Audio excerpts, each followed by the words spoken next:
Hey, what's up, guys? It's Jordan with the Laundromat Resource Podcast. This is show 92. And I'm pumped you're here today because today we have Jason on the show with us today, who is a self-proclaimed mom and pop laundromat owner. He's got one laundromat, but he's running it like a pro. And this whole episode is jam-packed full of how to run your mom and pop laundromat like a pro. Man, he's got a ton of really good stuff in here. And he actually emailed me even after our interview and he's like, hey, I have more to share. Let's find another way to share even more. So you'll probably be hearing from him again, but a ton of good stuff in this episode that I know you're going to love. So get pumped with that. Before we jump into it with Jason, I want to take a quick second to welcome all the new members over there at laundromatresource.com, both the free members and the pro members. Welcome. New pro members, a special welcome to you. And hopefully you are enjoying the new partnerships that we have begun creating that are saving you guys tons of money over there. If you haven't checked that out, check out laundromatresource.com/pro. And and there's more coming. I'm just super excited that we have been able to build a community that has a little bit of leverage here to help you guys cut the bottom, your bottom line and make it bigger, smaller.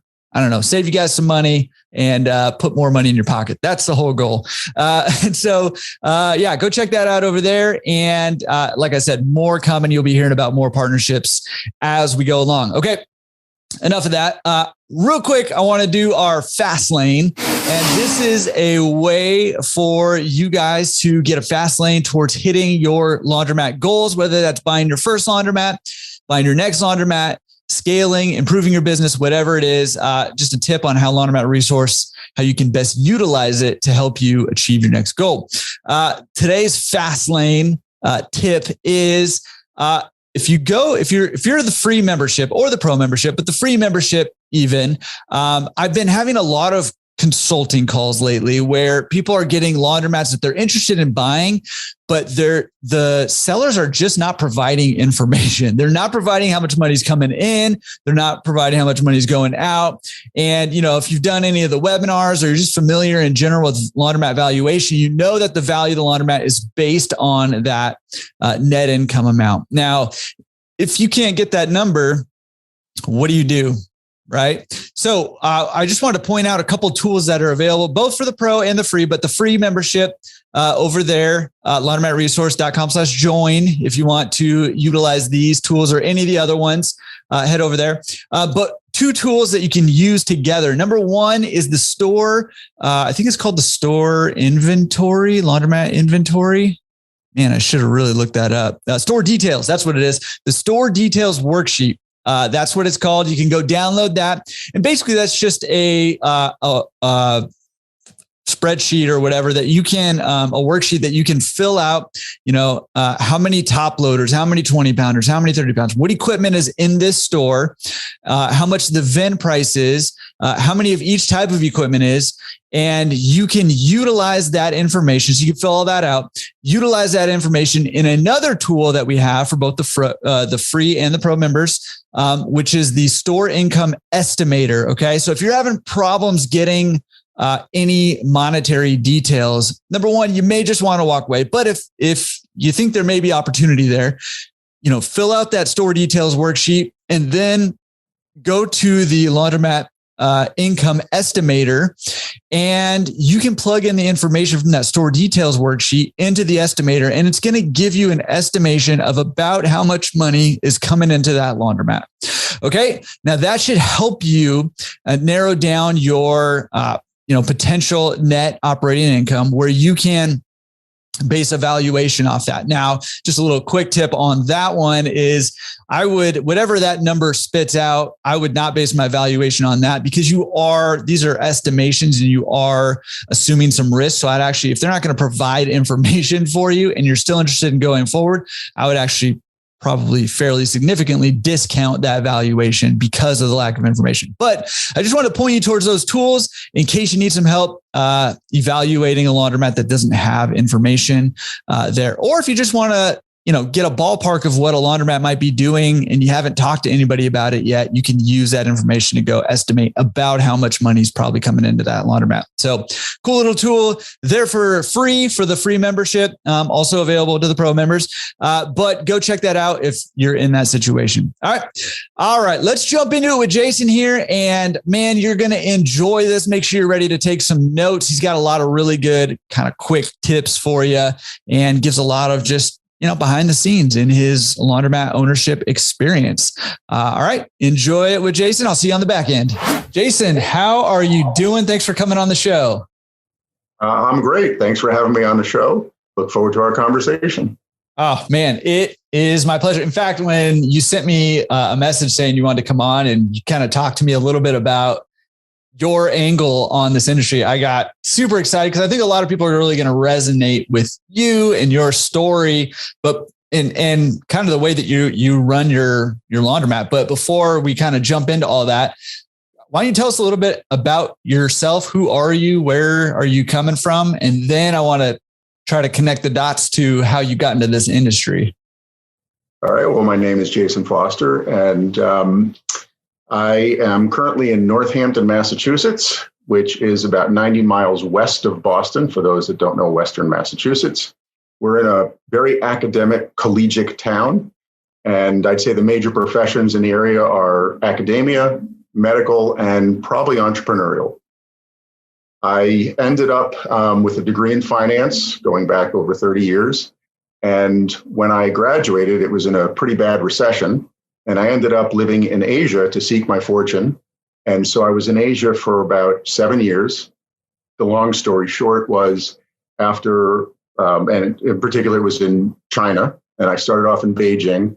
And after learning the language and spending a year or so really trying to figure out where opportunity was, by 1994, myself and two other American guys in our mid-20s at the time co-founded what evolved into a market research company based out of Shanghai. And we had basically the right place at the right time. And our job and our goal was to help Western, European, other Asian manufacturers export big brands and reach success at the retail and distribution level in China. And so within 5 years, we'd grown the business into multiple offices and a good deal of employees. And in 1999, I sold my equity in that business and eventually ended up living in Europe for 3 years after that. Worked for one of those highfalutin internet startup companies. It was fantastic. We had a great time. And then my oldest son was born in London. And at that point, we had to realize either we stay here a little longer or we end up moving soon because, all the family was in the US. Where do we want to raise him? And we ended up doing a little bit of research, but eventually we landed in Northampton, Massachusetts. And the one good thing about making an interesting use of your 20s is when you sell a business when you're 30, you can put that money to work for you. I mean, it's never as much as you'd like to think it is. And kids are so expensive and they never tell you that when you have kids. But by that point, after letting the money grow a little bit, I was in a financial position where I could be a little more selective with what I chose to get involved with. So just being entrepreneurial, I realized that there was opportunities all over the place. And at the local level in Northampton, it's I've been involved with different businesses, either as a minority shareholder or the majority and only shareholder. I've been involved with an art print and poster company that was a big wholesale print and poster company selling all across the United States. I've been involved with, as a minority shareholder, I was even involved with a tattoo business that had multiple studios and a whole online component. I ended up in... You seem like the kind of guy who would be in a tattoo business, just looking at you right now. So, although you can't see any tattoos, I actually don't have any tattoos. You should have. There were some very, very, very qualified artists that could fit the bill. You should have taken advantage of the owner's discount you could have got. From the founder of that business, I used to hear that all the time. I mean, he had tattoos from his neck all the way down to his toes on his, I knew people that had tattoos on their fingernails, underneath their finger. It just wasn't for whatever. Yeah. And that's a whole painful process. But for whatever reason, it was just something that it never struck my fancy. So I am tattoo free, but it was quite an interesting business to be involved with, and a whole different world that I never even realized just how business oriented it really was and how talented a lot of these people are. And then let's say 12, 13 years ago, I started getting involved with martial arts. And before you knew it, I was actually the owner of a karate dojo. And that's another small local business that I'm involved with here in Northampton. And then a few years ago, I ended up just through chance realizing that there was a laundromat for sale in Northampton. And I knew nothing about laundromats. I wasn't looking, unlike most people that you hear their stories, I wasn't looking to be an owner of a laundromat. And I know that there's a lot of people that do specifically look to be laundromat owners or car wash owners or self-storage unit owners, all of which I think are great businesses. But this I kind of sort of fell into. And before you knew it, I ended up acquiring this laundromat 3 years ago, almost to the day. And here we are today. And I've had, a few years of experience, and I've learned a lot of stuff along the way. And one of the motivations for me to come on and speak today was many times when you're doing research or you're learning about laundromats, it tends to be multi-store owners. But from my understanding, there's probably 25,000 single store mom and pop owners across the country. And I was having trouble relating to the various people that would present, whether they were panel speakers, trade shows, seminars, webinars, you name it. It always tends to be people that are much more successful than I am with my own laundromat. And I always wanted to know, how am I doing as a metric compared to other people similar to me? And so anyway, I'm hoping to, share some of that and see where it goes. And, I know you're a great resource to try to find out just how things stand in the laundromat industry in general. Yeah. Awesome. Well, I appreciate you being willing to do that and being willing to come on and share your kind of experience and your, I guess, kind of benchmark. A couple quick things. Just observations from your quick background overview is number one, you probably should have done a little more research before moving to Massachusetts because it gets really cold there in the winter. I don't know if you knew that going into it. Well, I would hope I would have known that. I grew up in Connecticut, so cold weather wasn't anything special. We're a big ski family, and my kids were ski racers, so we never feared the cold. We actually enjoy it, although right now we're in the worst season possible, which is like the bumper season where it's all mud. The snow's melting, and it's just like today it's in the late 30s, the high 30s, and sort of raining. So this is definitely not like the beautiful weather that you're used to, for sure. Well, it's supposed to be 96 here today. So, and just you saying that you guys enjoy the cold gives us a frame to work within, that there is something wrong with you in the head. So that's true, but it's probably not because I like cold weather. No, I'm just kidding. Okay. So, but your experience is very interesting, right? Because not only are you, I would just call you a serial entrepreneur. You've owned or been a part of a lot of businesses, and not just a lot of businesses, but a lot of different types of businesses, and internationally on multiple continents now. So very interesting that with all the experience that you have in business and just in life, that you wound up with a laundromat. So, when you saw that laundromat for sale and you weren't looking for it, what was it that made you think, yeah, I'll buy that thing? That goes back to the days when I had, when I was involved with the business in China, where we ended up, it was a very people intensive business. We were doing market research where we needed to send, we probably had at one point 100 people through our offices collecting research and compiling it. And there was always an issue with anything related to employees, and not by anyone's fault. It was just, it's a complex business when you're dealing with people. And so when I sold my equity, I remember, having a conversation with my business partners who had remained in at that point. And they said, well, what are you going to do now? And I said, I would love to get involved with manufacturing, because whenever I saw something going down the assembly line, I'd say 10 cents, 10 cents, 10 cents. And I always thought that'd be great because the machinery was actually going to produce the revenue, not necessarily people. So the interesting thing to me about a laundromat was all of the machines generate the revenue. Yes, people are putting the money in the machines, but the machines themselves are generating the revenue. And I like being the only person that I need rather than having to hire people. Sure, I could expand and I could do a wash, dry, fold and other facets of the business, which at some point maybe I will. But for the time being, I always thought laundromat, and this is why laundromats, car washes, and self-storage units apparently are so attractive to people because it's low labor. Obviously, if you have multi-locations, then clearly you're going to have more people involved. But for a single store, unattended laundromat, it just seemed to be perfect. The other attraction for me was I can walk, and within 9 or 10 minutes, I'm at my laundromat. If I get in my car, it's 30 seconds. And I always felt that I needed to be very hands-on in order to learn the business, in order to figure out what works, what doesn't work, to interact with the customers. And it's a matter of convenience.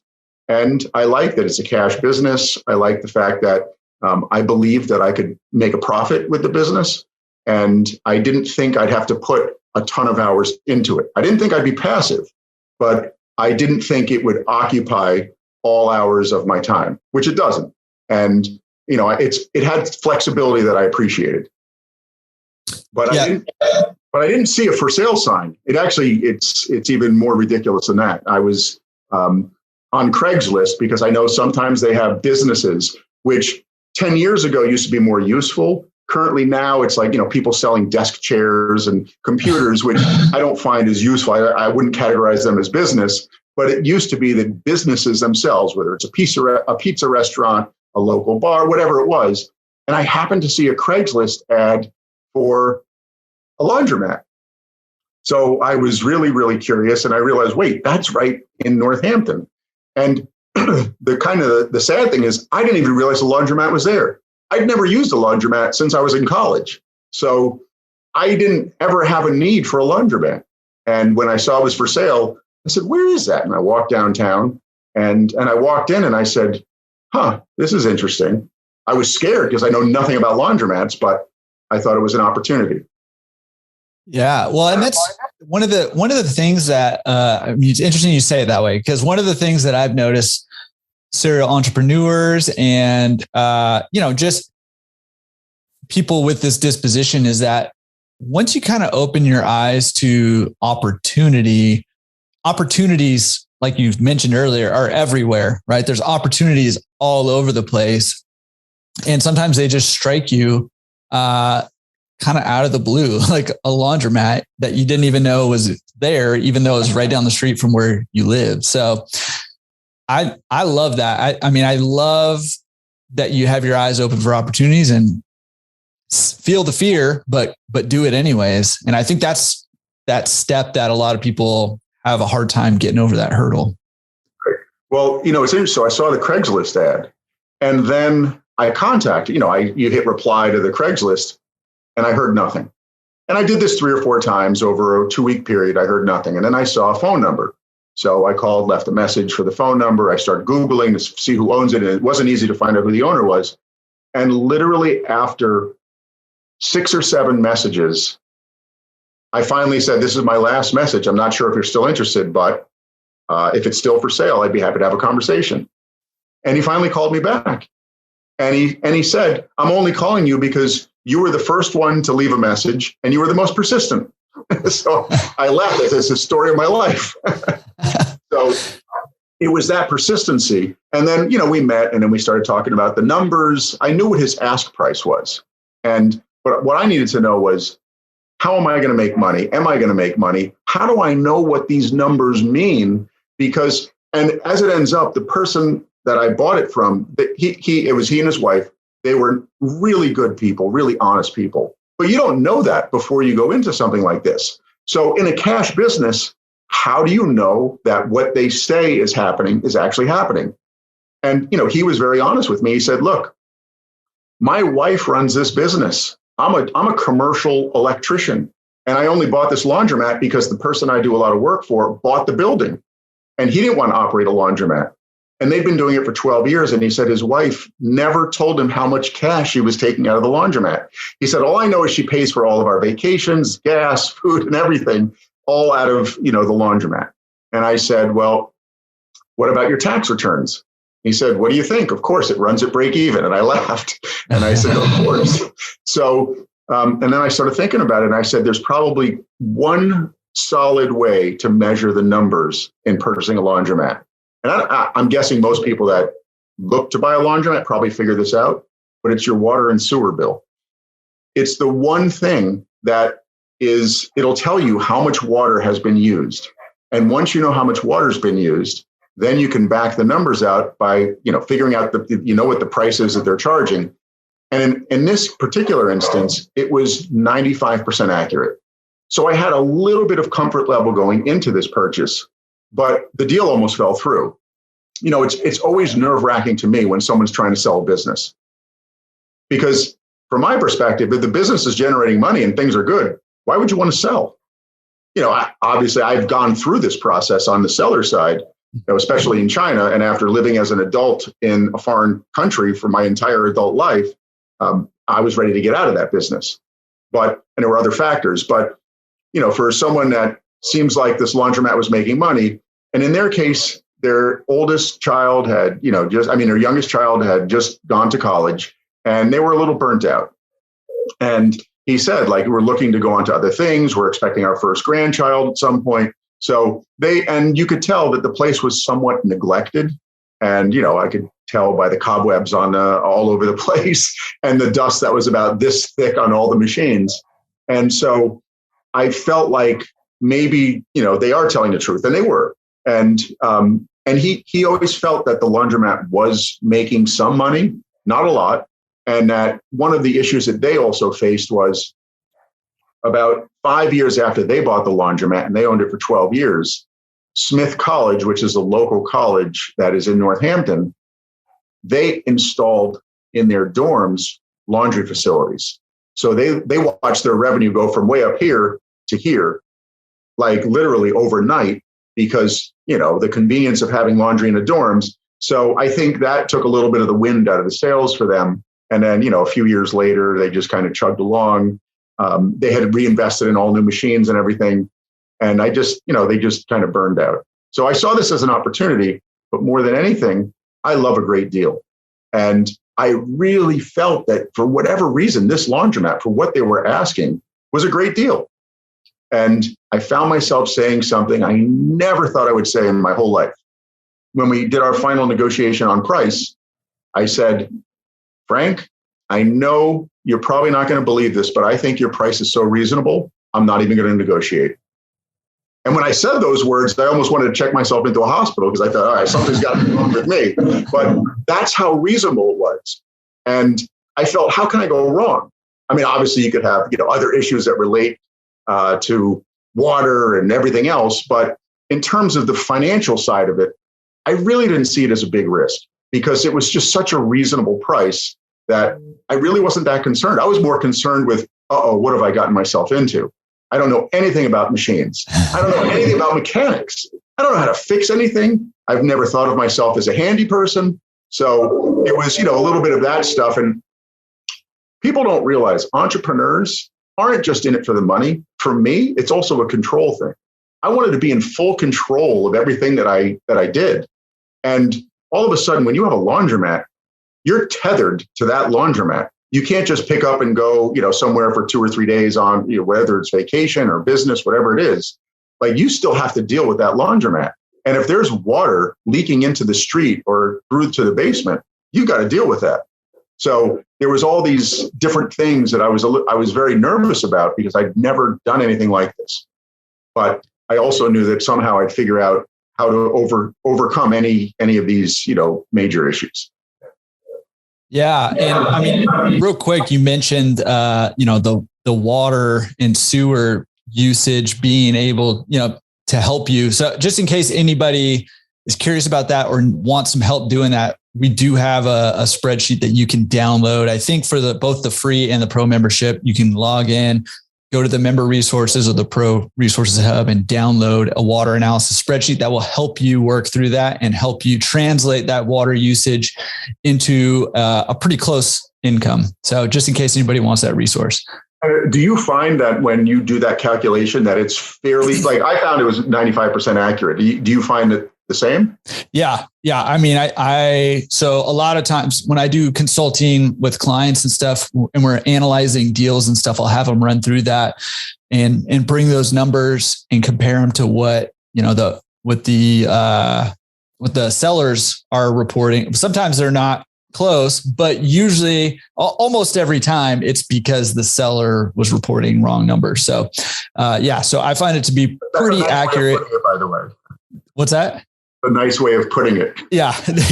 And the one kind of nuance now with that makes it a little bit trickier is that a lot of machines, you can modify everything now. You can modify how much water is being used for each wash and, all that stuff. And there's different modifiers. You can, like, customers can add extra rinses, extra washes. You can use, 18 gallons of water, not 20.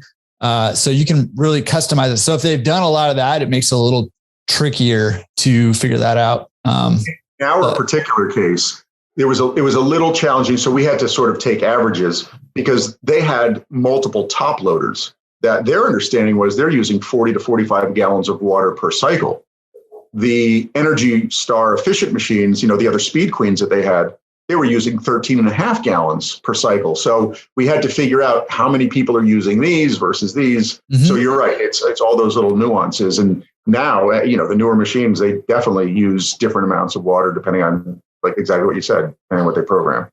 Yeah. And I mean, I always say when you're trying for a coin cash laundry, not a card based, but a cash based, coin based laundry, you might have difficulty pinpointing exactly how much income is coming in, but the whole goal is to narrow the range. So the more data points you can have, the narrower you can get that range. And the more, like you said, the more comfortable you can be with the financial side of the purchase. Now, knowing what to do after that is another story. But that is, well, let's talk about that. Okay. So you didn't negotiate. You just said, okay, I'll take it.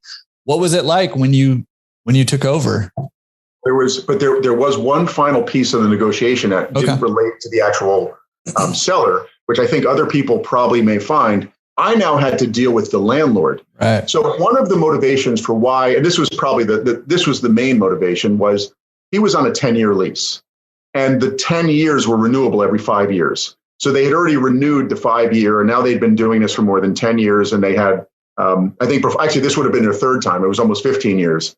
And so what he said was, the landlord doesn't want to reduce any of the years. So he's stuck in every 5 years. And they just couldn't envision themselves owning the laundromat 5 years beyond where they were already exhausted. And I said, I certainly don't want to obligate myself and be on the hook for all that money in terms of rent. So the landlord had to give approval to whatever the deal was. And so I renegotiated with the landlord. And at one point, and just a tip for people looking to buy laundromats, we were closing on January 1st, 2019. One of the dumbest things I ever did was try to close a business on January 1, 2019, because the problem is from December 15 to December 31, it's very hard to get everything shut down. Nobody's doing anything. And I did this for tax purposes. I just wanted to keep it easy and not complex. I knew January 1, all of 2019, it was going to be the laundromat. I didn't want to have to go back into 2018 for 3 days or whatever it was going to be. But so it must have been December 30, the deal was off. And I literally walked away because I just couldn't come to terms with the landlord. And what I was asking for was almost a one-sided, I wanted to be able to get out every couple of years, but I wanted a long-term lease. And he said he never did that. And this particular individual owns 80 plus properties throughout the region. And he just said, that's just not what I do. And I looked at him and I said, look, if anyone is willing to sign what you're putting in front of them, you should walk away, because no one that can afford to pay you and no one that is worth their salt in business is going to sign this. I said, you're going to have the same issue, whether it's me or 10 other people. And ultimately he came back and he says, fine, we will work the deal the way you said. I went back to the previous, to the seller, and I said, yep, the deal's been worked out. And he said, wait, so did the landlord change the terms to less than 5 years? I said, yes. And he said, look, I'm willing to sell this to you because I said I would. But if I knew the landlord would do that for me, which the landlord did say he would do it for him, I never would have sold the laundromat. I would have gone every couple of years and just renewed or not. And I told him, I said, I really appreciate it. I am still interested in buying a laundromat. And that's when I knew I really wanted the laundromat, because if he's willing to keep it, then I knew things were good. Mm-hmm. And so that was like the final thing in the negotiations where I knew this laundromat, I wasn't going to lose money, because if the seller wanted to hold on to it and it was really about the lease, then that was a good sign for me. And so, yes, January 1, we closed. So, literally 8 a.m. So you can imagine what an exciting New Year's I had that night. But by 8 a.m, here I was, a laundromat owner. We fork over the cash, and I didn't, it was such a reasonable price. I didn't want to finance it, didn't finance it, paid cash. But one of the things that I structured in the deal, I always wanted the previous owner to still have some sense of responsibility. And so I had him finance a teeny amount. He was willing to for a few years, just so that he had a little bit of skin in the game to see my success. And he's been fantastic. Once in a while I'll reach out with a question, about something related to equipment or whatever it is. And in fact, he's even come in and done some electrical work for me. And we just have a great relationship. And I found that structuring a deal that way, really, it was definitely to his benefit and to mine, because he wanted to see it succeed. And he also wanted to see me succeed because I was still paying him. So it worked out well that way. And so I had a little bit of comfort knowing that the owner it was just a phone call away or a text away. And that was just part of the nature of the way we structured the deal. I love that you negotiated in a little bit of seller financing, even though you maybe didn't really even need it. And, that's one of the things that I always recommend, especially in a situation where you're unclear as to how much money is coming. This doesn't sound like necessarily it was the case for you, or at least not to an extent where it would, put the brakes on things, but making sure the seller has a little bit of skin in the game, and that, should things be drastically different than advertised during due diligence, and you find out that the income is a lot less or expenses are a lot more or both, there's something to work with, there with that seller, and you can adjust payment structure, you can adjust valuation kind of from there. And now sometimes you might need to, negotiate that into the contract, if that's the way you're planning on using it. But I like the fact that you built that in there so that, should you come into questions or problems or whatever down the line, he's going to be motivated to answer your questions, help you out, because he wants to keep getting paid. I like that. It wasn't so much that I was a genius. That was just 30 years of experience in doing different deals where I realized this would probably be a good thing for both of us. So I'd like to think that it was some beautiful master plan, but it was just a little bit of experience through my years of doing deals. Well, I have found that genius comes through that experience, right? Like you only develop that kind of genius. I do think it's genius. And you only develop that kind of genius through, having that experience. And if you didn't have all the experience you had leading up to that, you wouldn't have known to do that. And that's a way to kind of mitigate risk on multiple levels. So, I do think that was a very smart thing, and you can dismiss it with your experience, but you paid, a lot of hard-earned effort and growth and all that to gain that experience. So I give you credit for it. All right. So day one, well, thank you. Day one, New Year's 2019. And all I'm interested in doing is seeing how many quarters are in every single one of those little drop, I forget the boxes on every machine, because at this point, all right, so the deal's done, and now most of the day has gone by. We literally closed at 8 a.m, 9 a.m. And then I decided I'm going to hang out and just sort of see how things go. I was happy to see that people were still coming in. And I thought, well, while I'm here, I might as well get rid of the cobwebs. So, I don't know how familiar people are with this term, but I've heard people use the word zombie mat. In some regards, this was and possibly could be considered a zombie mat, but the equipment is not old. The equipment is definitely not zombie type equipment, but the facility itself was. And so getting the dust that was an inch thick off of all the machines and cleaning all the cobwebs off of, literally the walls, I thought that would at least show people that the owner does care. And I did care. So that was one of the first things that I did. And then as the day went on, I knew how much revenue I wanted to see on day one, because I knew how much revenue I needed to see each month in order to be at least at break even. And on that day, I was $20 ahead of my break even. So I thought, all right, things are starting off great. I was breathing a little easier. And then day two, it was $10 ahead. And then day three. So, for the first couple of weeks, I was monitoring it and I knew we were at least at break even.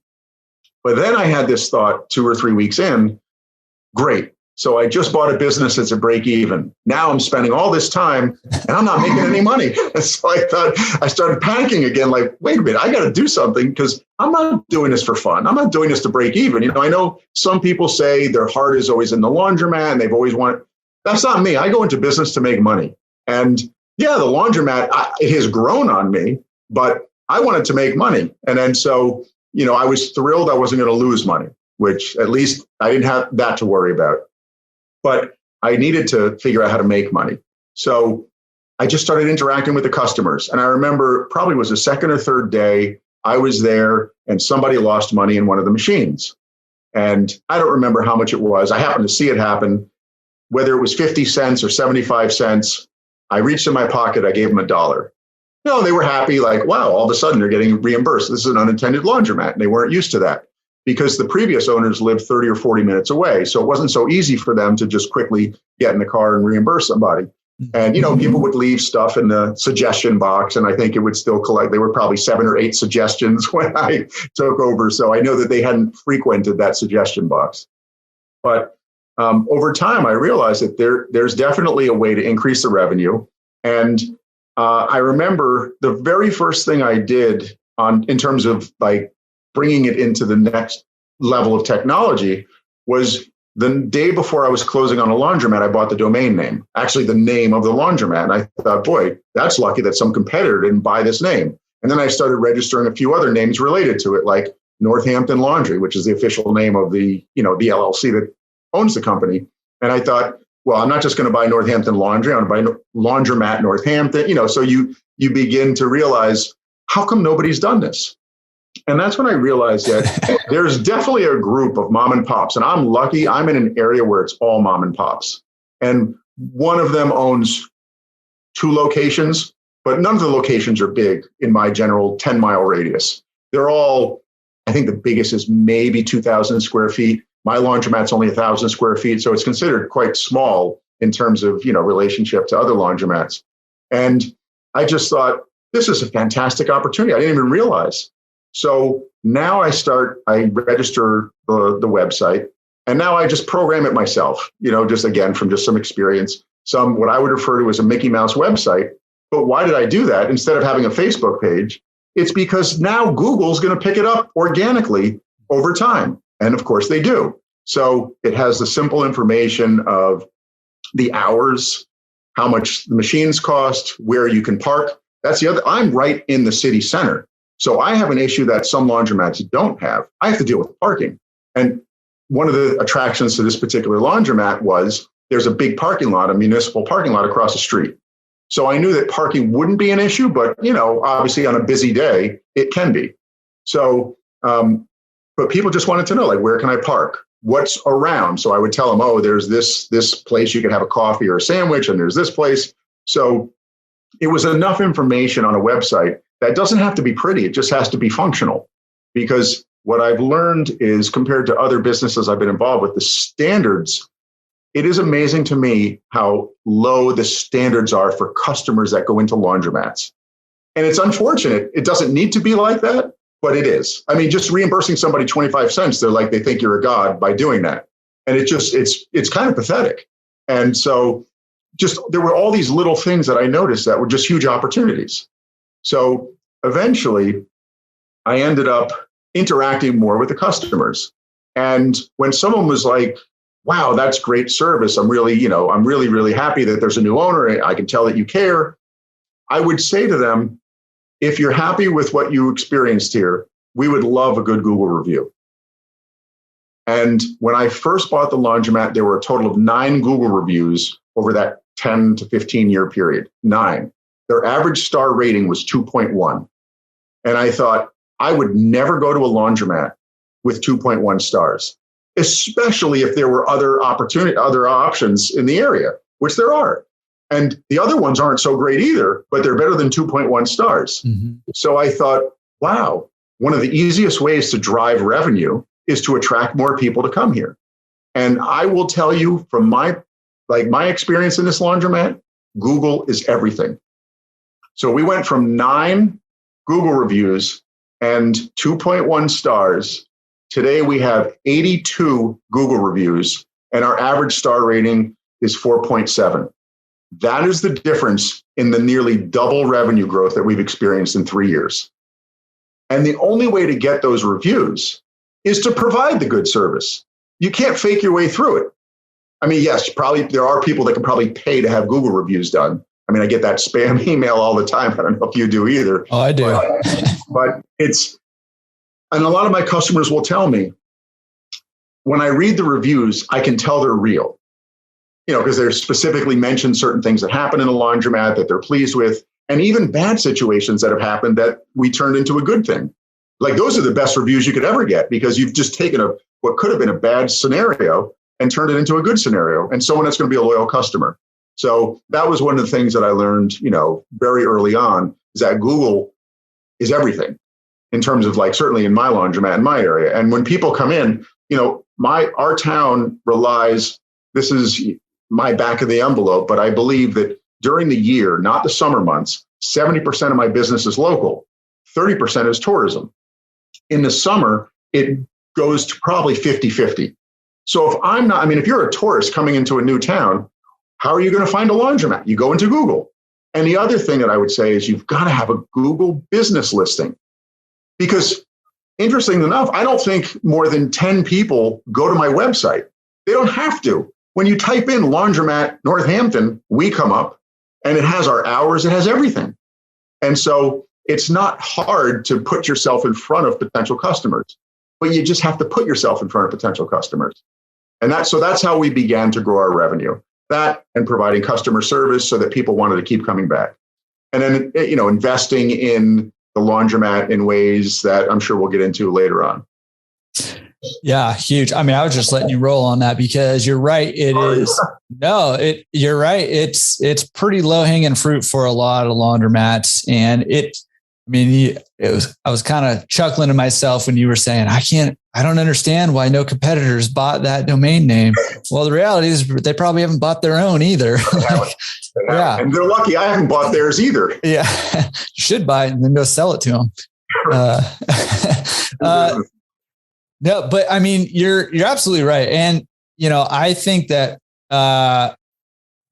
Google is everything. And, I know that you have an unattended self-service laundromat, but I think if you're offering a wash and fold and or pickup and delivery, Google becomes even more important then, because that is where people are looking for answers to their questions. That's what Google is. It answers people's questions. And so if you can be the best answer to people's questions, like can I do laundry close to me? Or who can do my laundry for me? If you can be the best answer to those questions, Google's going to reward you by sending you business. And it's not in almost every market. And, we have a little marketing company over here and we help people, build websites, optimize their websites, SEO and their Google My Business accounts and their Yelp accounts and stuff like that. But in almost every market, it's very easy to rank at the top of Google or definitely on page 1. But even at the top of page 1 for a laundromat in an area. And those reviews are key. They're key. Well, not only are they key for people to get a good sense for, is this the laundromat I want to go to, and how does it compare to someone that has 3 stars? But it's also key because the more active reviews you have, the higher they're going to rank you. So, and I always laugh because you can see what people are searching for. The number one search term for laundromats is laundromat near me. Now, I always laugh because you don't have to put near me. Google knows where you are. You don't actually have to put the words near me, but the second most search term is laundromat. Mm-hmm. And we always come up, there's always 3 people. We're first, then someone else second, someone else is third. We also come up first and second organically because I bought the name of the LLC, which is Northampton Laundry. So I figured, what a great name, because if someone's going to type in Northampton and laundry, of course we're going to come up, and we do. And I also put the name of the laundromat. So when people specifically search for that. So, we're coming up, I pay nothing. This is all organic. So it is, I can't stress enough. And I think people that, if they're listening to this, I think it will be stressed. Google is everything, but you have to back it up with good service because people don't want to leave. In fact, people are more inclined to leave bad reviews than they are good reviews. They get pissed off, they leave a bad review, and one-star review requires at least 10, I haven't done the math, but 10 5-star reviews just to climb out of that hole. Mm-hmm. And I've had a couple people left 1-star reviews. None of them have been customers in the laundromat. I'm not even convinced that it wasn't some malicious competitor or something. And when you try to protest it with Google, you get the automated algorithm. They don't care. But I've then pleaded with the people. I hit a reply and I explain exactly what they didn't do in the laundromat. And then in both cases, they've removed it because, I was nice about it. And I just said to them, like, look, you came in, you used my change machine. You didn't do any business in a laundromat. You then took a book out of our community bookshelf. And I'm just surprised that you weren't happy. So maybe the book wasn't very good. Right. The paperback that was missing a page. Yeah. So I think Google is so important, and you don't have to pay money. You just have to spend a little bit of time. I mean, literally 5 minutes a week. The other thing that Google does is people want to know if your unattended laundromat is open during holidays. It never ceases to amaze me that all my immediate competitors, they don't even take the time to update Google on their business listing to say, yes, we're open on Easter Sunday, which, by the way, is still going to be a big laundry day. Mm-hmm. And yes, we're open on President's Day. Yes, we're open on July 4th. All you have to do is confirm it. It takes 2 seconds. So anyway, that's my experience with Google. Yeah, absolutely. And this has been said here on the podcast before, but if you haven't done it yet, do a Google My Business. It's not Google My Business anymore. I forget what it's called now, but do Google Business. Yeah, the Google Business listing and get it.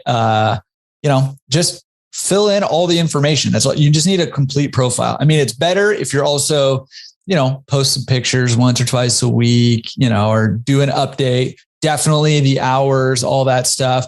And again, asking for reviews, all those good reviews.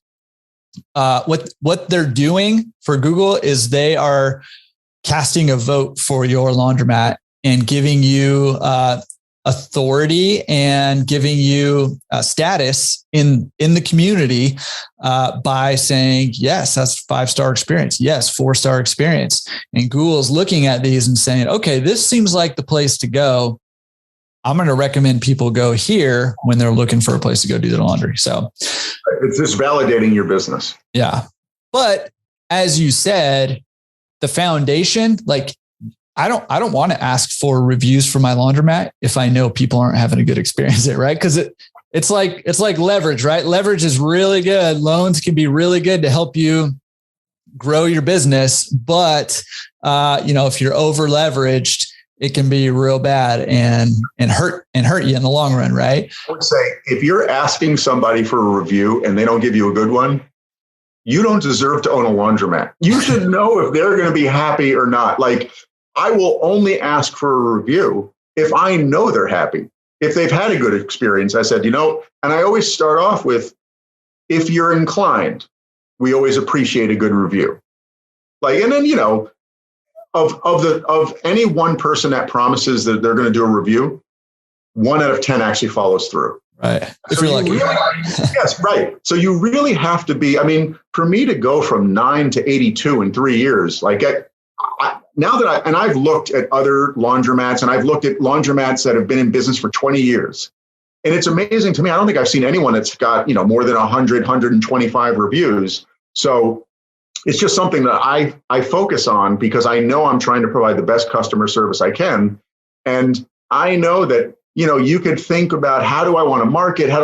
The easiest way, the biggest low-hanging fruit is Google. But you have to put in a little bit of effort and interact with your customers in order to get that review. So, for what it's worth, I feel like at this stage, Google really drives most of the revenue.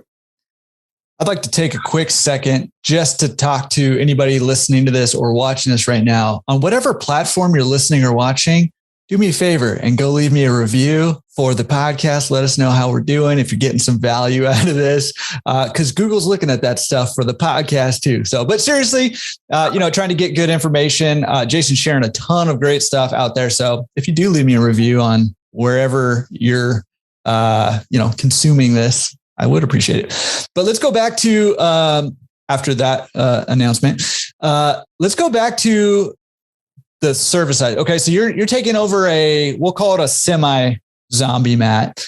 And in order to get, 82 reviews that are getting you up to 4.7 stars from 2.1 stars, which means you're doing a real good job, because you'd probably be even higher if you didn't have those, 2.1 stars with the 9 people before. You can't get rid of those first 9 reviews. No matter. There's nothing you can do. How old they are, they just don't go away. No, I know. It's the worst. What kinds of things did you do? I mean, you cleaned up cobwebs. We talked about that. I'm assuming you wiped down the machines and got rid of the inch of dust. But what kinds of things did you do to ensure a better experience for your customers?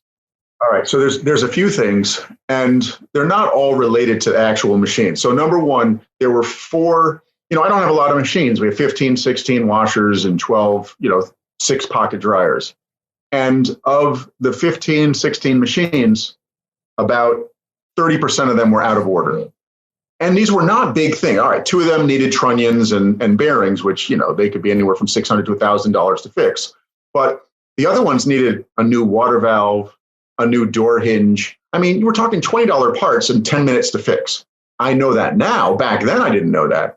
But, they're not hard things. So immediately, other than the broken bearings, I wasn't about to invest a few $1,000s into these machines until I knew how things function, whether I should replace them or not. But other than that, we fixed these. I had a handy person come in. They fixed the machines, and immediately people like, oh, the machines are working. So that alone already provides a pretty good experience for the regulars that are used to coming in there. Most other people, I don't know any laundromat where you walk into it and everything is working. And again, the expectations are so low, you don't necessarily have to. It's almost impossible. I mean, if you have a laundromat with 50 machines, it's almost impossible to have all 50 working all the time. But if you have a laundromat with 15, 16 machines, you've got to have most of them working, because otherwise, you're not going to have anywhere for people to actually wash their clothes. So I immediately had the machines working. The other, and this is probably the biggest thing, was we're an unattended laundromat in a city center. Northampton in the last 10 years has had a much growing homeless population. I used to hear stories how so-and-so sleeps under the table, the folding table, and people would come in, and this was some of my regulars now would tell me, they would come in the morning, the doors open at 6 p.m. automatically, and there's 3 people sleeping there. Now, how are you supposed to run a business when you have people sleeping in it? So the first thing I did is I said, look, I'm going to be very polite and I'm going to be very, very respectful, but I am going to be vigilantly not tolerant of anything stupid. Like, there's not going to be loitering, and there's just not going to be homeless people hanging out in this laundromat, because this is a business and I want to run it, and I need to run it professionally. So I immediately installed, they had security cameras, but they weren't, I don't know what the right term is, but 2-way. You couldn't communicate and you couldn't hear anything, and they could literally just see stupid stuff going on, but they couldn't do anything about it unless they drove to the laundromat. And a lot of the times the previous owners would just call the police when it was something really drastic. And, I didn't want to do that. I live close enough, and I can't have customers. And remember, we're in a college town, so there are a lot of young single female. And I don't want anybody to feel uncomfortable in my laundromat, especially my core clientele. So I ended up putting in Nest cameras, and it was like a game changer. Now I could sit anywhere in the world and see what's happening in the laundromat. And when I would see something that didn't look like it belonged, I would get on the speaker of the Nest camera, and I would very politely ask them to please leave. And then if you're not doing a wash, you can't hang out. And that was my standard line. If you're not doing a wash, you're not using the facilities, you can't hang out. And 95% of the time, they respect it and they leave. We also have the advantage of Northampton. It's a very safe community. You know, we don't have a high crime rate. And for the most part, people are just looking, and I don't blame anyone that goes into a laundry. I would do the same thing if I was in their situation. They like to charge their cell phones. They just want to sort of get out of the cold. Like, it makes sense. But I have to run it like a business. And as bad as it feels at times, you have to run it professionally, because your customers, they tell me all the time, if there were homeless people in here, I just wouldn't be here. And especially if someone is smoking or drinking or doing, even heavier illegal things, you just can't have it. And I'm sure like you, I have story after story, but there's lots of bad things that can happen if you're not vigilant about a zero tolerance policy. So once I cleaned up that situation, people began to come in and they had a good experience. So like, oh, the machines work. Oh, and by the way, if I lose any money, the owner is so responsive. Just being responsive to any of their needs, I thought that goes so much further than anything else you can do. And when someone would call, the other thing I did is the previous owners told me they haven't answered the phone in 7 years. And I said, wait, so you have a phone? They had a phone locked in the basement that no one answered for 7 years. And I said, well, I immediately changed, and I'm sure most owners don't do this. My cell phone became the new phone number of the laundromat. And every time my cell phone rang, I'd answer it, whenever I wasn't in a meeting or something. And all of a sudden, people are getting a responsive owner that is listening to whatever issue they had and telling them, I'm going to take care of you. And I would take care of them. And if that meant 2 hours after they called, I went right to the laundromat, or if I got in my car and I went immediately, like I was there in 30 seconds. So like, wow, that was fast. And I never questioned it. If they told me they lost $1 or $2 or even $3, I'd give them $5. And I wouldn't think twice about it. And they left saying, what the heck? This guy just gave me $5. I lost $3. Wow, my wash was free today. And they come back. And I remember getting into conversation with one of the people. I happened to be doing something in a laundromat at the time, and I heard someone put a quarter in the dryer slot and nothing happened. Like lint was probably built up or something. And I turned around and I said, did you just lose a quarter? And she says, oh yeah, it's not a big deal. I said, it is to me. And I reached in my pocket and I gave her $1, and she didn't want to take it. And I said, please take it. You lost money. You shouldn't lose money. And I gave her the $1. And she thanked me. And then about 5 minutes goes by and she comes up to me. She says, can I ask you a question? And I said, sure. She said, if I only lost 25 cents, why did you give me $1? And I said, that's a great question. And I said to her, I was like, you've been coming into this laundromat every week. You do 2 loads and you've been doing this for 2 years. Am I right? She said, yes. I said, so you're an approximate $10 a week customer. I said, do you realize you spend $500 a year in here? The least I could do is give you $1. And she looked at me and she said, I never thought of it that way. And I said, neither do my competitors. And I'm glad that you're happy here, and I want to make sure you're happy. And it's that simple. So those are the things that I do, or that you can do. And it just goes such a long way of goodwill with your customers. And then she tells her friends, oh, if you have this and you have that to wash, go to this laundromat because the owner's going to treat you well. Or if you ever have an issue, they'll be responsive. And that's all it takes. And that's what I focused on. And eventually you get the good Google reviews, and then you watch your clientele grow. The number of people coming in that door increases. And, and then the next order of progression after that is, you can put in bigger equipment and you can capture a market that you don't previously have, which I started to do. But so the security cameras was like a big thing to cleaning up the environment in the laundromat. And then the rest started to fall into place. And then whenever homeless people would go in a laundromat, they knew if they weren't a customer, and don't get me wrong, a lot of them are customers, but they just can't hang out when they're not customers. And being vigilant like that for a long period of time, they now know that this is not a place to hang out. And there's actually another funny story, but I'll pause here so you can cut in.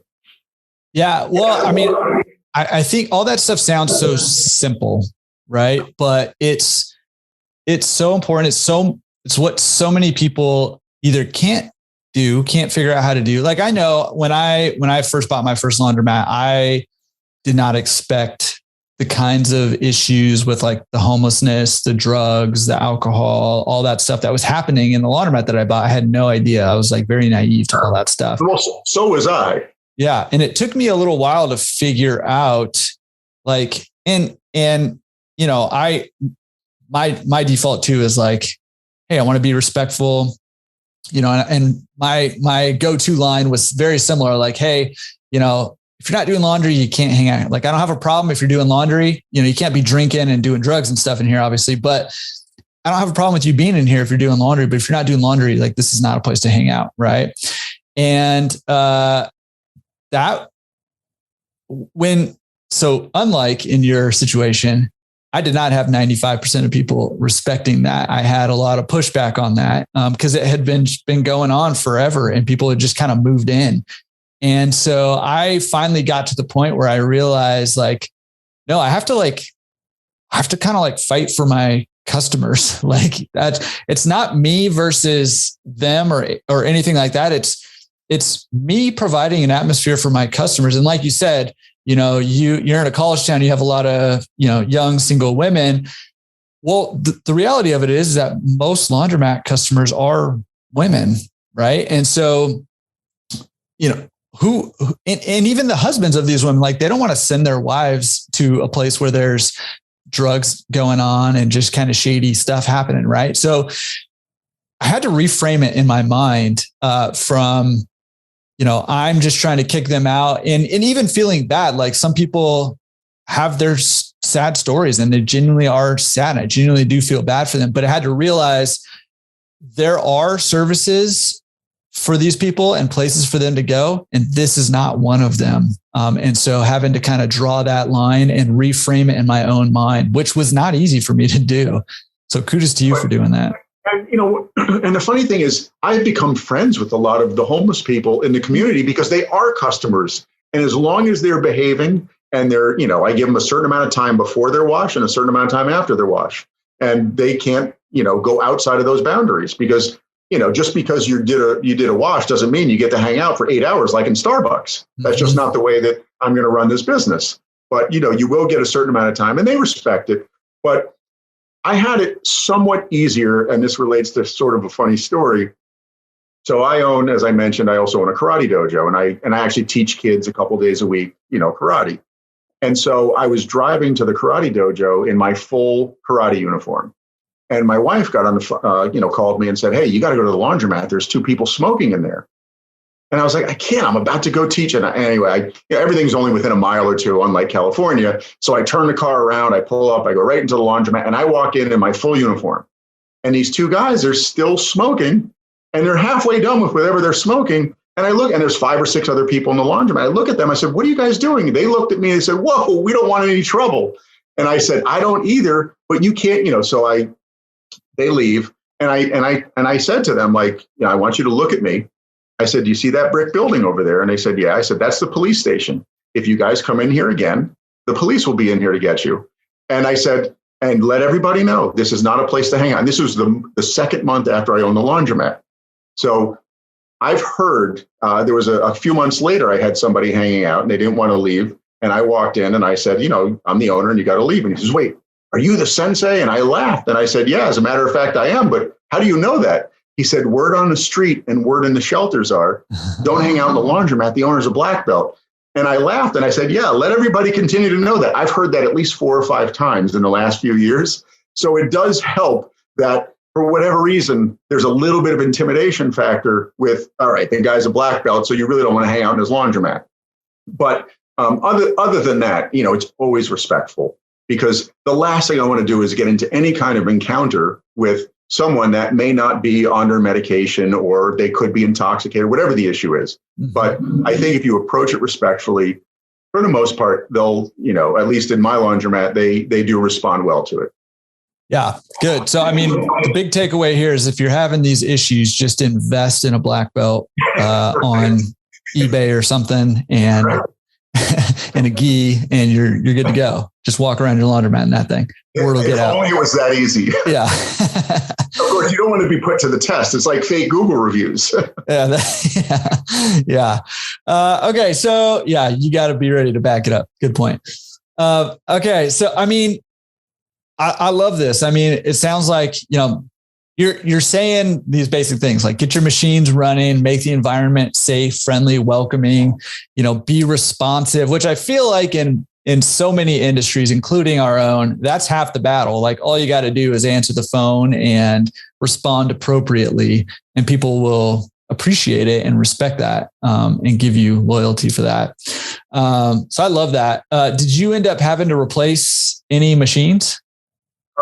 I did so there were some broken top loaders that I removed, and I replaced them with a big, for my laundromat, it's a Speed Queen Quantum Touch 40-pound soft mount. And this is something that, I'm learning all the time in the industry. I didn't even realize that the soft mount machines, this is what someone told me, I believe it's true. I think it was a distributor that told me the soft mount machines actually can extrapolate water through the spin cycle better than the hard mount machines.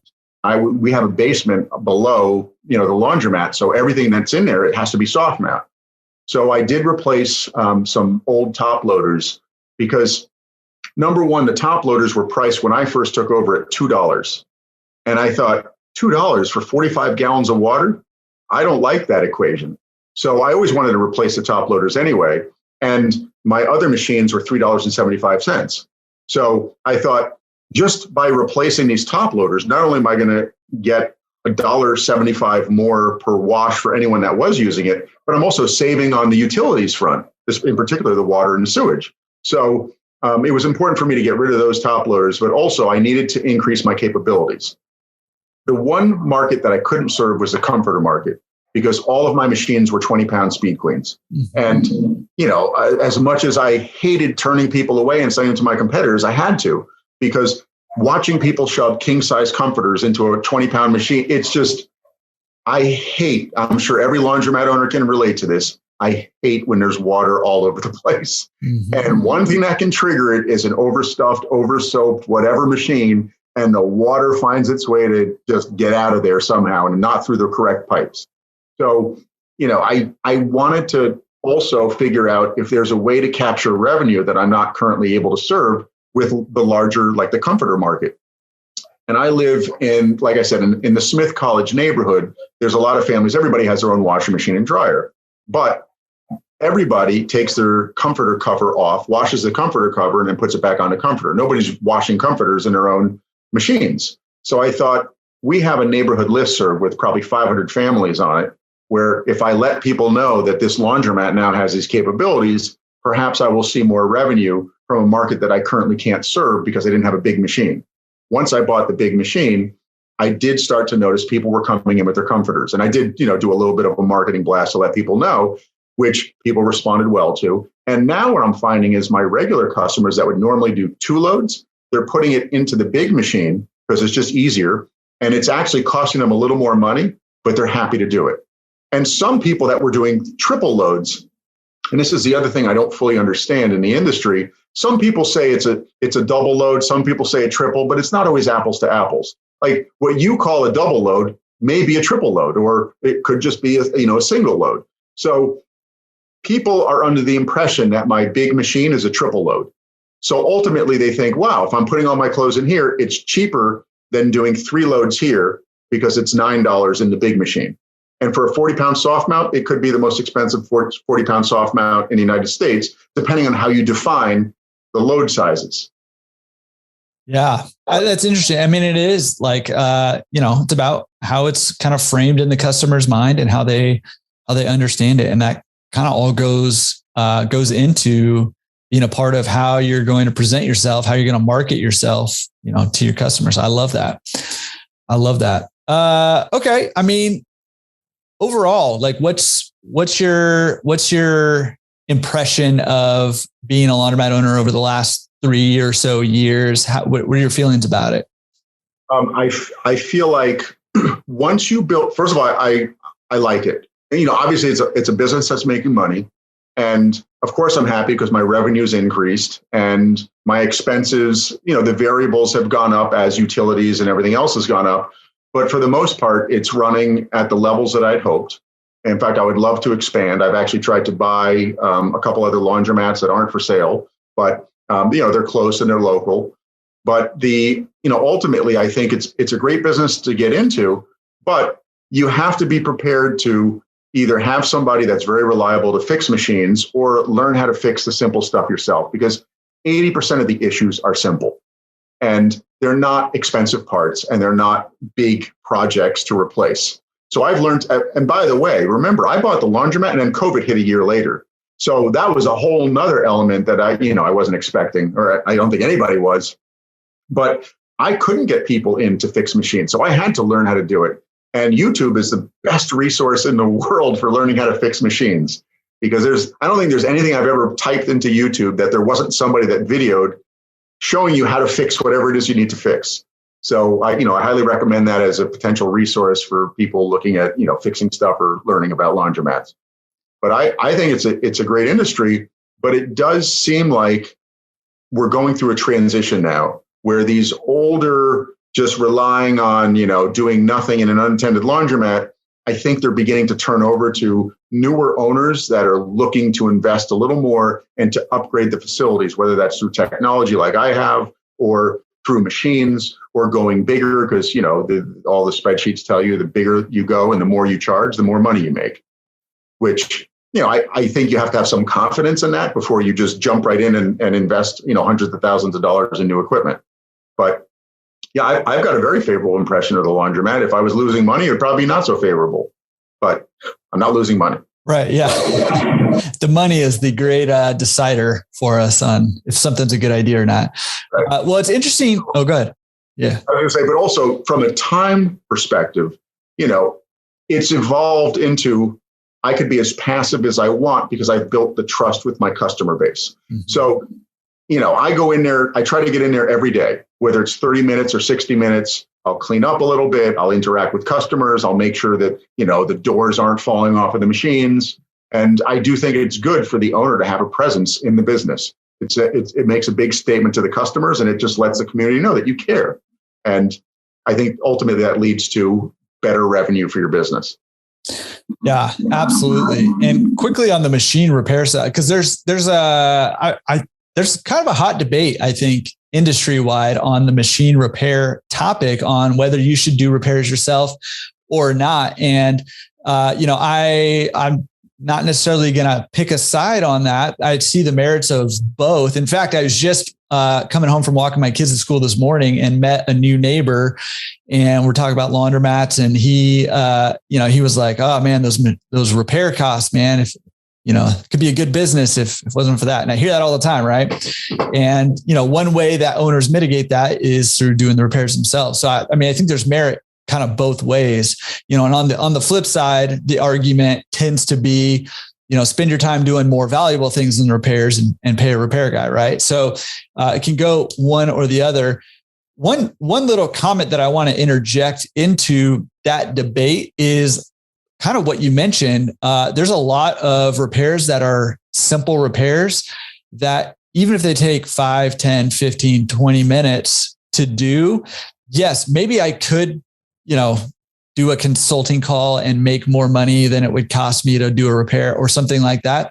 However, at least in my market, and I'm in like the thick of it here in LA, it's difficult to get repair guys to come out, and it usually is taking them a week plus by the time I call them. So that means those machines are down. So those small repairs, where it's a jammed quarter or, something clogged in the drain, and so it's not filling properly, or, whatever the case may be, if I can fix it relatively quickly, then I'm probably going to do it, because it's not about just the time it takes me to do it and the time and effort.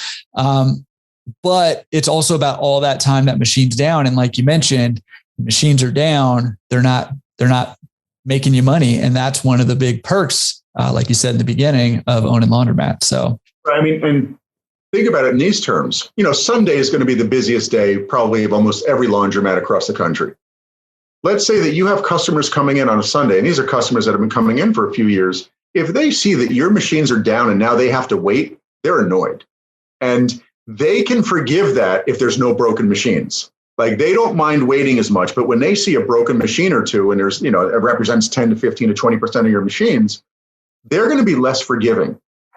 And go back to that comment about the person that I gave $1 when they only lost 25 cents.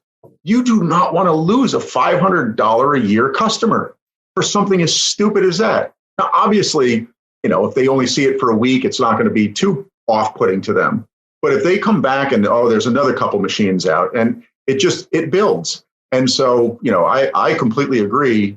Fix it if you can, because it's easy. During COVID, I couldn't get anybody to show up.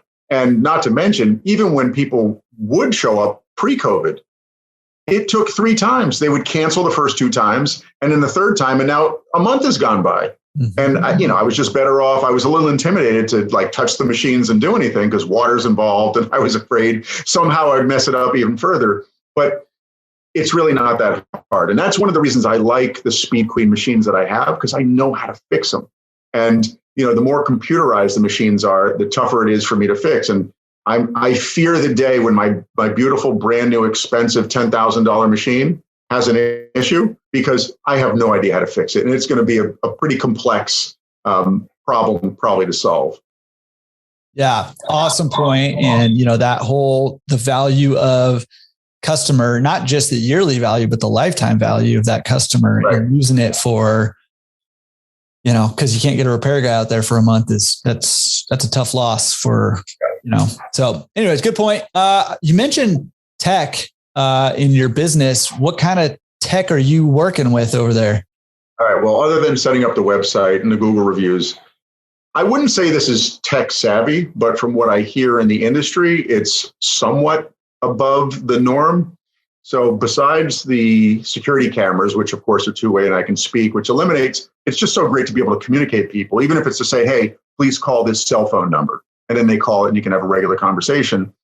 My doors and my fans and my lights are all on smart plugs. And the crazy thing is, a smart plug, you can get a smart plug for $10 on Amazon. And the smart plugs run off of Wi-Fi, which of course my laundromat has free Wi-Fi for my customers. And the beauty of the door being on a smart plug was a few things. Number one, I don't have to worry about the time change, because it automatically updates when it's on a smart plug. But the other thing is, when the door, I've noticed nothing good ever happens when you don't have it. And when all the customers have cycled through your laundromat, they're done with the wash, done with the dry, and you still have 30 more minutes before your door locks, nothing good ever happens in those 30 minutes. So I will look at, on the security camera, I'll look at my phone, and then I'll say, you know what? I'm going to close early. I press a button on my phone and we're locked. And that's it. And I don't have to deal with whatever bad things could potentially happen for people trying to get in there 2 minutes before the door closes. Once in a while, I'll have a homeless person that they know at 9:25, go into the laundromat, the door automatically locks at 9:30 in the evening, and then they're good for the night. Except what they don't realize is I call the police. First, I talk to them through the speaker if they don't want to listen. I then flicker the lights on and off through my phone, and then they know, I guess this guy can control the door and other things through his technology. And I can let the police in without me having to physically go there. I just press a button on my phone and the door's unlocked, and the police can go in and say, you can't be in here. And then of course they leave. So it's just those simple things. And even the fans, if we suddenly have a warmer day, like let's say that next week, and it's possible we could be in 90 degrees in April in Massachusetts, and the next day it could be 40 degrees.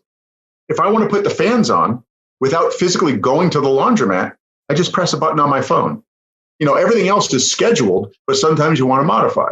And I just find that it just makes life so much easier when you can control stuff through an app on your phone than having to physically deal with it in the laundromat. And those are the simple things that I've done that it just makes it much easier to be an owner. And I did want to say something about the equipment, whether to fix it or not fix it. I think it really depends on what your goal is. if you want to be a truly passive owner and you don't want to have to think about maintenance, then sure, buy all new equipment because you'll have a few years where you won't have as many things happen. But if you do have the time and the capability to be able to get there and fix stuff every once in a while, you may not need brand new equipment. Or if your equipment is big enough to service the market that you're in, then keep the equipment. But if you need to get into bigger equipment because, then buy new stuff. So it really just depends on what your goal is. But for me, if let's say I want to sell the laundromat in 2 years, if I were to invest $100,000 in all new equipment, I probably wouldn't get that back. But if I know I'm going to hold on to this laundromat for another 10 or 20 years, then yeah, every 5, 7, 8 years, it makes sense to invest in new equipment or do it slowly. But that's my 2 cents on just what I've experienced with equipment. Yeah, I love that. Okay. Anything else we need to hit before we get into down to business and talking a little more specifics about your business? I'm good if you are. I feel like I've spewed enough before we get into the real numbers. No, I mean, you've been given great stuff. So I really love this. I think a lot of people are getting a lot of that, especially the tech side of things and the automation side of things. I mean, it's getting easier and easier to automate a lot of these tasks, right? Whether it's through these kind of smart plugs, like you were talking about, or, the camera systems, or even like payment systems and stuff like that, which I assume we'll get into that, but I did automate on that front as well. Yeah, let's get into that here in the middle of Down to Business. Let's get down to business. Over and out. And let's go back. So you said 45 minutes outside of Boston? About 90 minutes, about an hour and a half west of Boston. We're, just to put in perspective, about 30 to 45 minutes from the border of New York. So if you were to drive from Boston and keep driving through Massachusetts is only a 2-hour long state anyway. Right. But we're closer to the New York border than we are to the ocean. Okay, cool. And you've been going about 3 years now, right? Is that awesome? Can you give us a ballpark? Like, what does it cost to do laundry in Northampton? So our machines are currently $3.75 for a 20-pound Speed Queen, and $8.75 for the 40-pound soft mount. Brand new. It looks phenomenal. Touch screen, the Speed Queen Quantum Touch. And the prices when I first bought the laundromat were $325. And the previous owner told me he raised the price about a year ago because the competitor raised the price a year ago. So he figured he can keep up with the competitor. And once I began to build the trust of the customers, once I realized that I had good Google reviews, probably the best in the whole Pioneer Valley, which is what this area is called, I thought, I'm providing a good service. As my prices and utilities were increasing, I said, I can't run a business without knowing that I'm making money. So I took the price from $325 to $375 less than a year ago. And, because that's the bulk of my machines. And my distributor and other people I asked suggested I only go up 25 cents. And I overruled that, as the owner I can. And I said, why would I go up 25 cents when I'm already going to piss people off by going up 25 cents? I might as well make it worthwhile. And the only reason I didn't go up more is because I just didn't want to hit the $4 mark yet. Because I just felt like that was in people's minds, that's a bigger jump than necessary. But I'm seriously considering raising the prices again because I got the most recent utility and gas and electricity and water and sewage. It's going through the roof. So I have no problem. And I think my customers, I'm probably one of the cheapest laundromats, not by design, but just this area tends to be more expensive in general. Because most people will say, when they come out of town, like, oh, $4 for a machine, that seems high. Yeah, if they're coming from New York City, believe it or not, or even Boston, it is higher because they have volume that we don't have. So, they can afford to charge a little less because they're doing a lot more volume. However, when I bought my new machine, when I invested $10,000 in this brand new machine, I thought, I'm going to charge what is appropriate and what allows me to make money and it'll just get the job done. And not one person has had any issue with the price that I charge. And it made me realize I need to charge what I need to charge. And I don't care what the competitors do, because I'm not measuring myself. It's not a race to the bottom for me. I just want to charge what's fair and what I can afford to make money with in a laundromat. And so my philosophy is just charge what you need to and don't worry about the rest. I'm the only laundromat in the whole area that I'm aware of that doesn't have one broken machine. And you can put a price on that. There's a value for that. When people are happy with your service, they're willing to pay for it. And I remember reading something about one of the most successful and largest laundromats in the country is in one of the poorest areas in Baltimore. And I don't remember the name of the laundromat. I don't remember the details, but all I remember was, wow, and they're also the most expensive laundromats. And I just thought, of course they are. And the other thing that I try to do when people are in there and I'm in there is I treat them like this is a luxury thing for them. If they're using the facilities, the laundry machines, and they don't have the right detergent right before they're about to go buy detergent because I have it as a convenience, I'll say to them, wait, save your money. Come in the back here. And I have so many, from people that have left detergent after detergent. I'm like, pick whatever you want and go ahead and use that. And they're just baffled. Like, why would you do that? I was about to. And I don't care if I make the 25 cents or 50 cents on the vended. And besides, then I have to go restock it again. Right.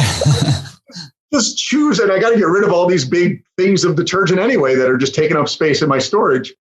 It's like, in fact, have the whole bottle.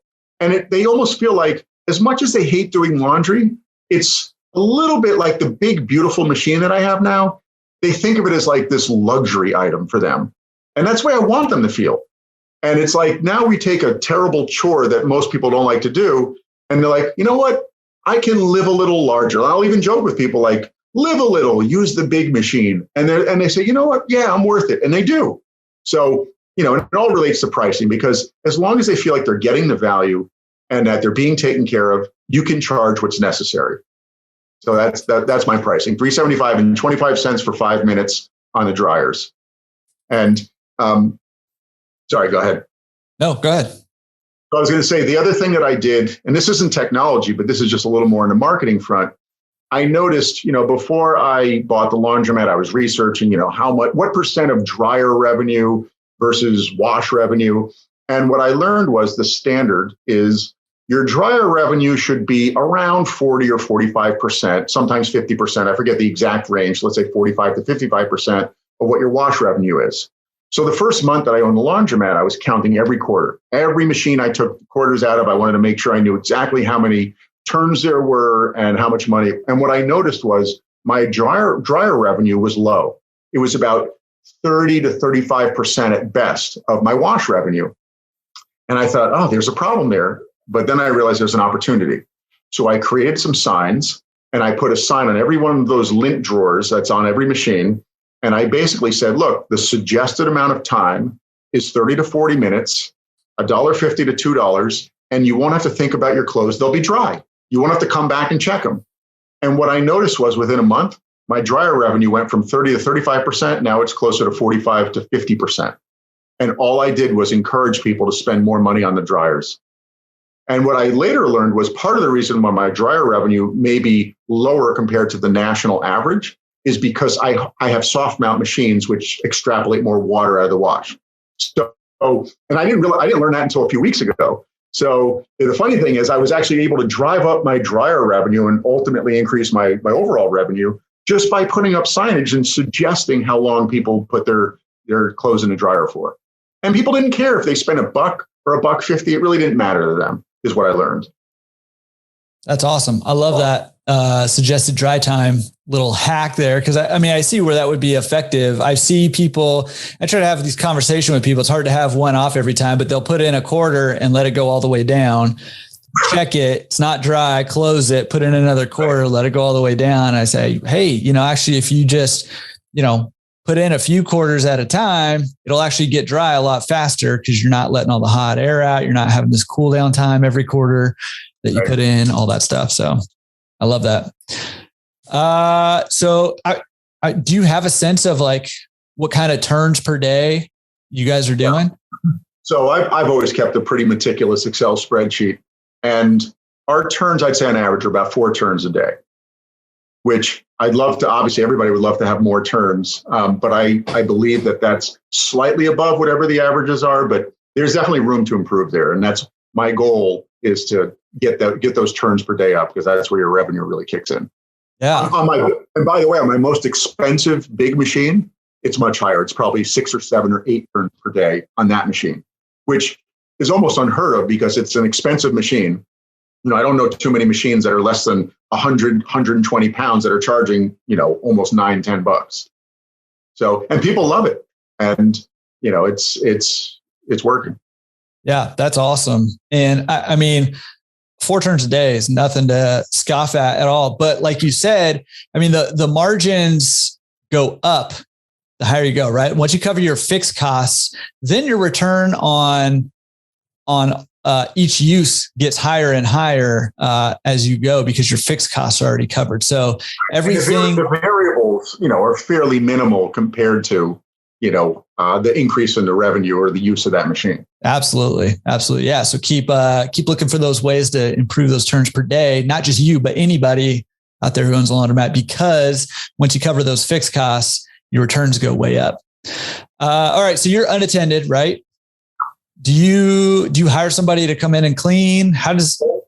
So I only hire somebody when I'm out of town. Okay. And the people that actually take care of the laundromat when I'm out of town are kids I've been teaching karate to for 8 years that are, almost practically they're 1 foot in the door in college, and they're black belts. So I always feel comfortable that they can handle themselves if they had to. But, you have to trust people that you're dealing with. But yeah, they'll come in and they'll take care of the place when I'm out of town and I can't physically be there. But otherwise, awesome. I like being a one-man show.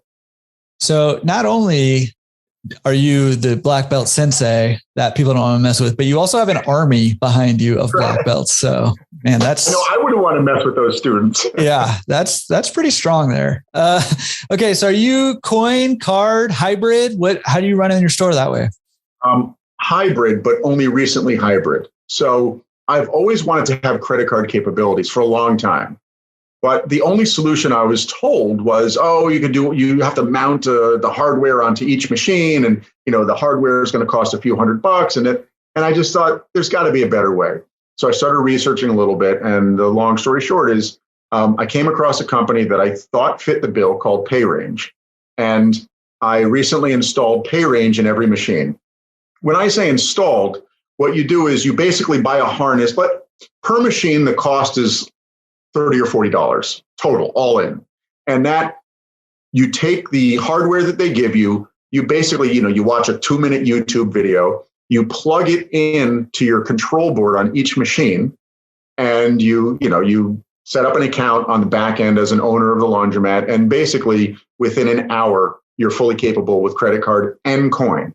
So the customer gets to choose whether they want to use coin or credit card. And the way the PayRange works is it's an app. And you literally download the app. It takes 30 seconds while people are standing in the laundromat. And you set up your account. That takes another 2 minutes.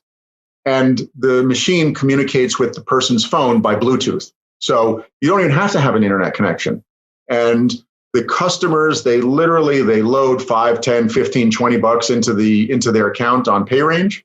They literally take their finger and they swipe just like that on their phone, and the machine, and it says press start on the machine, and it goes. And it's been about a month. My customers love it. They absolutely love it. I have the over 50 crowd and I have the under 30 crowd. And both segments actually use it. But for those people that are in the habit of using cash, they can still use cash.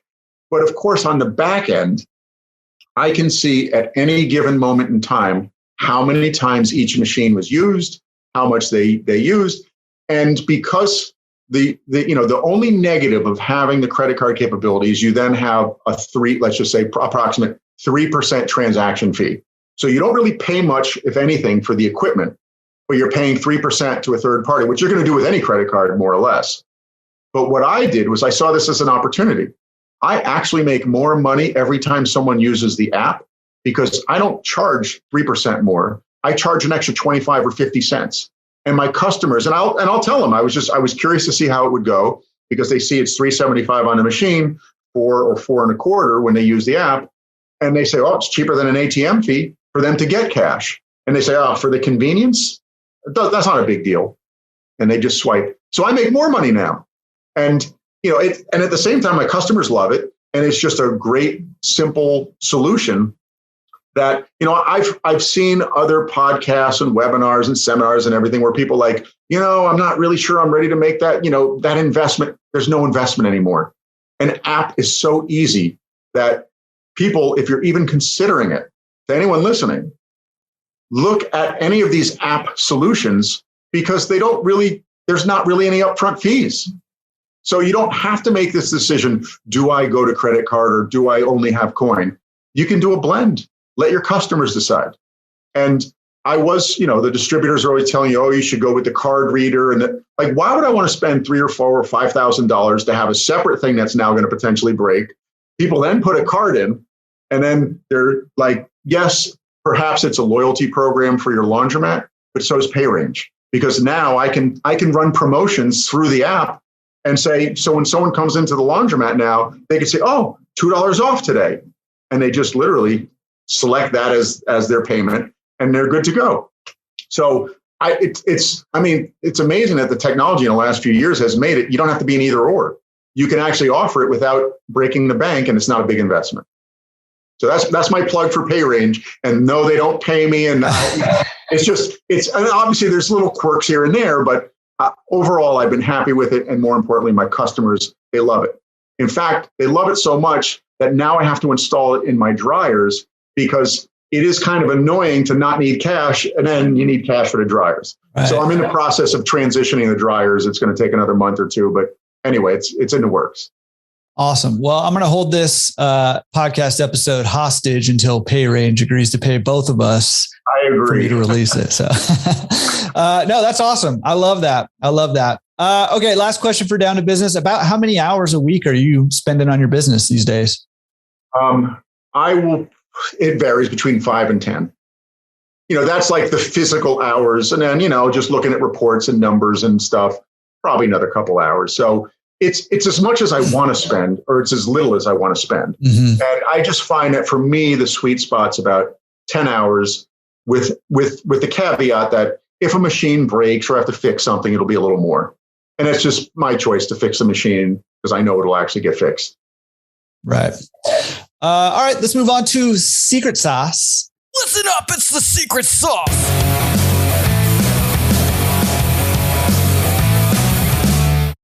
And secret sauce is, hey, what's a piece of advice you have for other laundromat owners to help them level up their business, take it to the next level? I mean, it's along the same theme that I've talked about is number one, first, be really fair with all your customers. If you think they lost money, if they tell you they lost money, they lost money. Just be fair. Do the right thing. Don't try to nickel and dime them because it's not going to work. They're not going to appreciate it. The other thing is just be completely service oriented, like vigilantly service oriented. Go above and beyond. If someone's about to buy detergent and you've got a bunch sitting in the back, give them some for free. Think of it as a loyalty marketing program because they appreciate it. They may even give you a great review. And that makes it, even more worth it. So just be vigilant about your service. And if you have employees, make sure that they are just as vigilant as you, the owner. You want to make sure that everybody has a great experience. And if they don't, turn it into a good experience. We can call it secret sauce. To me, it's just common sense. You would think so, but yeah, no, I think that's great. And I even wrote down the quote, be vigilantly service oriented. I love that and that strong language. So great secret sauce. We got another segment of the podcast called Pro Tips. Pro Tips. And Pro Tips is, hey, what piece of advice do you have for somebody who is trying to get into the industry and buy their first laundromat? I would say, make sure that you fully understand what you're getting into and that you may hear stories about a car wash, a laundromat, self-storage, or easy businesses. There's no such thing as an easy business. You're going to have to put time in order to make it work. And do your research. just make sure that you know what you're getting into. And there's ways to mitigate against unknowns. Like, Jordan and I were talking about earlier, is there's spreadsheets with easy calculations on water and sewage usage that'll help give you, it'll close the gap for some of the things you may not know about the revenue side of the business. The other thing is just, even once you've purchased a laundromat and you're in the business, don't be afraid to ask for a good Google review, because it's very hard. Very few people are going to go home and be like, that was so phenomenal. I just feel compelled to do a Google review. They won't. 1 out of 100 people will do that. Get out of your comfort zone. If you've provided a good service, ask them very, very nicely if they don't mind giving you a good Google review. It will go so much further than you realize, because Google is everything in terms of driving your revenue for certainly for new customers. So just don't be afraid to get out of your comfort zone and ask for a good Google review when you've provided a good service. Love that. Great advice. And, mitigating against the unknowns. Love that. And a good way to do that, use the tools and resources that, we have at Laundromat Resource or wherever you find, but also utilize people like Jason and other podcast guests and other people in the industry to help you know the unknowns, so that as long as you're not a competitor of mine. Right. Exactly. Yeah. Those guys are schmucks anyways. I'm just kidding. One last segment of the podcast we have is called Recommended Resources. You got any resources you recommend for people? I have the most generic and largest resource that probably everybody knows, Google. There are so many things that I'm still learning about the laundromat industry or equipment, or how do I stack up against other people in the industry? What margins look like? How much should you pay for a laundromat? Google every single one of these questions. You're going to find a tremendous number of resources that come up, and you can read them. You can watch the videos that they have, and you can determine what makes the most sense. But I just find that Google has been, and I wish Google was paying me, but Google has been a tremendous resource, because there's not a question that I can't type into Google that I don't get immediate responses. And of course, Laundromat Resource, it's like the holy Bible of resources. And I don't get paid to say that either. Oh man, now we got to hold it hostage until Google pays us and until I pay you. Jeez, this is getting expensive here. No, but all joking aside, I just found that Google, whether it's YouTube, whatever it is, if you want to know how to fix something or advice about what to do with your laundromat, how to deal with homeless people, what kind of security cameras, what technology, it all started for me with Google. And, that's how I ended up with a pay range solution that worked for my, it made sense for my laundromat. That's how I ended up with Nest cameras. That's how I ended up with knowing when to raise prices. It's just, anyway, that's the resource that I recommend is Google. You're already using it. You might as well use it for your business. That's right. And like we talked about, Google's job is to answer your questions. That's what they're trying to do. So ask those questions to the smartest known thing in the universe, which is Google. It used to be Jeeves, but ask right. Jeeves. Jeeves is gone, man. He's back to being a butler.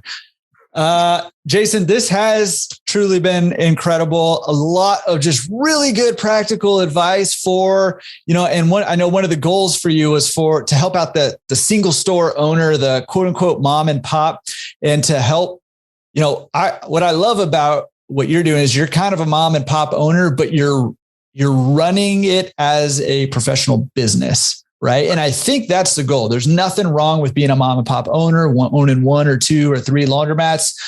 In fact, that's a really great thing. But we can still provide good services for the community. We can still operate our businesses like a professional. I think you gave a lot of really good practical tips and advice and shared your experience. They're going to help more owners do that, and more people getting into the industry start out that way, even better. So appreciate you coming on. Last question I have for you is, if people are intrigued by the way you're thinking about this business, maybe they have questions for you and they think that you probably can answer those questions better than Google even. What's the best way for them to get a hold of you? You can just send an email to info@northamptonlaundry.com. That's NORTHAMPTON laundry.com. And if they go to me instead of Google, then I'm doing something wrong. I need to get paid like Google does. That's right. That is right. All right. So grab a bucket of money and shoot Jason an email and find out where you can send that bucket of money to him with your question. No, just kidding. But no, appreciate you making yourself available for people, because I think people will have questions. You know, I see questions being asked, and I get questions all the time about automation, stuff like that. So people may want to be reaching out to you. So I appreciate you making yourself available like that. And again, man, this has been awesome, and really, really appreciate you reaching out and being willing to come on, taking the time to come on and share so much good stuff. You know, we're definitely going to have you back on and do more stuff together too. So love that. Thank you, man. Great. Well, thanks for having me. And you're a great interviewer, and I look forward to coming back. Well, it's easy when I say, hey, tell me about you and how you got in this business. And then I just listen to you for like an hour. It's great. It's wonderful. All right. Appreciate it. And we'll be in touch, man. All right. Hopefully you found that a very intriguing interview. I loved talking to him, and I cannot wait to talk to him again. He said he's got some more even to share with you guys that he thinks is going to be super helpful for a lot of people. So you'll be hearing from him again some way, somehow in the near future, I'm sure. Can't wait. Every episode, I encourage you, pick one thing, put it into action. This week, it's the action that's going to lead you toward your goals. So whatever those goals are, you got to take action toward them. So let's take some action. For me, there's a whole lot in this one, but the one thing that intrigued me, that just really stood out to me is, he was talking about utilizing smart plugs and, different ways that he's trying to automate his business. And, even though I use some automation tools, I think there's more to be had there for me in my laundromats.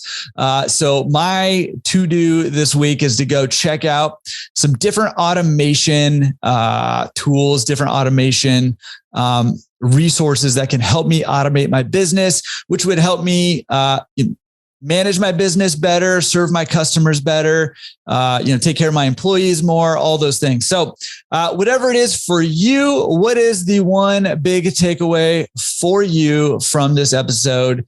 Write it down, tell somebody, maybe go to the forums, laundromatresource.com/forums, and share your one action step for this week. All right. All right. We will see you in the next episode of the Laundromat Resource Podcast. Peace.